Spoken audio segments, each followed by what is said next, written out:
ചൂരൽമല റാട്ടപ്പടിക്ക് സമീപം വീണ്ടും വന്യമൃഗാക്രമണം. വിജയൻ എന്നയാളുടെ 2 പശുക്കളെയാണ് ആക്രമിച്ച് പരിക്കേൽപ്പിച്ചത്. ഇന്നലെ ഉച്ചയോടെ ആയിരുന്നു സംഭവം. മേപ്പാടി പഞ്ചായത്ത് ചൂരൽമല റാട്ടപ്പാടിയിലെ ചന്ദ്രന്റെ 2 പശുക്കളെയാണ് പുലി ആക്രമിച്ചത്. റാട്ടപ്പടിക്ക് സമീപം തേയില എസ്റ്റേറ്റിൽ വെച്ചാണ് ആക്രമണമുണ്ടായത്.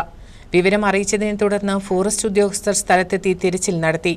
പുലിയെ നേരിൽ കണ്ടതായി വീട്ടുകാരും പറയുന്നു. ആക്രമണം നടത്തിയത് പുലിയാണെന്ന് വനംവകുപ്പും സ്ഥിരീകരിച്ചിട്ടുണ്ട്. തുടർച്ചയായി ഉണ്ടാകുന്ന വന്യമൃഗശല്യത്തിന് പരിഹാരം കാണാത്തതിൽ ആശങ്ക വർദ്ധിക്കുകയാണ്.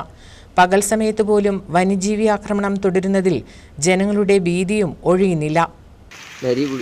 പശു മോരിക്കുട്ടി കിടക്കുമായിരുന്നു. കിടക്കുന്ന സമയത്ത് ഞാൻ മറ്റുള്ളവരെ ഫോറസ്റ്റിനൊക്കെ അറിയിച്ച് മറ്റേ പശുവിനെ തെരഞ്ഞു പോയത് 2 കാണുന്നില്ല. തെരഞ്ഞു പോയപ്പോൾ നേരെ എൻ്റെ മുന്നിൽ തന്നെ കയറി പശുവിനെ ചാടി പിടിക്കുകയായിരുന്നു. എൻ്റെ നേരെ മുന്നിൽ ഒരു 10 അടി വിട്ടിട്ടുണ്ടായിരുന്നു. ആക്രമണത്തിൽ പരിക്കേറ്റ പശുക്കൾക്ക് വെറ്റിനറി ഡോക്ടറുടെ നേതൃത്വത്തിൽ ചികിത്സ നൽകി. കഴിഞ്ഞ കുറേ കാലമായി മുണ്ടക്കൈ ഭാഗത്ത് പുലിയുടെ ആക്രമണം പതിവാണ്. News bureau, Meppadi.